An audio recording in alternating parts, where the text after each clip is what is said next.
with what we can expect. House Oversight Committee member, Republican Congressman Pete Sessions of Texas. Great to see you this morning, Congressman. So there was a lot of back and forth to get the Clintons to finally testify. Now that you've got them, what's next? Well, and thank you. And that's a very good question. It is important to note that both sides, both Republicans and Democrats, are taking this very seriously. The opportunity for both sides to be able to ask questions concerning not only what the Clintons knew, but how they knew it. And it will deal in a lot of financial terms. How did this happen? What did they know? When did things begin to unravel, or did they in their relationship? At what point did the president and the first lady recognize that there was a problem? Each of these are very serious because what they deal with is the relationships that were continued. And so obviously what's going to happen is the set of friends from the Clintons, the set of friends from the Obamas, all became very close to them. But our friends on the other side of the aisle will be in the room, our Democrat colleagues. They will ask these serious questions and make sure they get the answers. And I would say that while we're not bipartisan in this effort, both sides are very serious about wanting to get the information. And I consider that very good news. Yeah, Congressman, so in a recent interview, Hillary Clinton claimed they barely knew Epstein. Take a listen to this.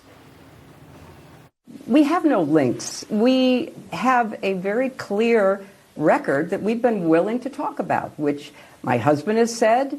He took some rides on the airplane for his charitable work.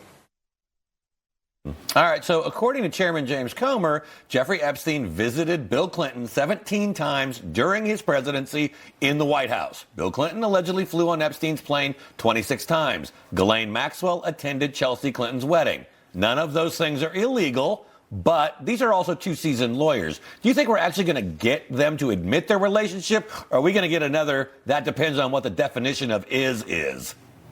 Well, I think that she was not under oath when she was making those TV spots. And she's going to need to remember, because she is savvy, she knows this, she could be held for perjury. I would anticipate that the president and the former first lady are savvy enough. They've had more than enough time to lawyer up, to get their mind together, to put their notes together, to recollect and recall the things about the relationship. And you can bet your bottom dollar that they are prepared not to answer, "I don't remember," because that one is not going to fly. There's too much that is known. There's too many facts and figures. And we have corroborating information on details, not only about their visit, but from other people. So they're going to have to say it themselves. And there's not as much room this time to sneak out. Let's look across the pond. In the stunning and historic arrest of former Prince Andrew, does this put more pressure on you and your fellow lawmakers here in the U.S. to produce some results here at home? Well, let's go to that. The results that we've produced, first of all, the Department of Justice and Pam Bondi, because she is not only Attorney General, she was the big name that was associated, has produced the things that they need. We have gone through in a meticulous fashion on a bipartisan basis, trying to get at the story. It now deals with financial matters. The financial matters. Who paid for this? Who was the one? And what role did he play to facilitate not only the activities, the planes, the travel? Who paid for them? Who offered the invitations?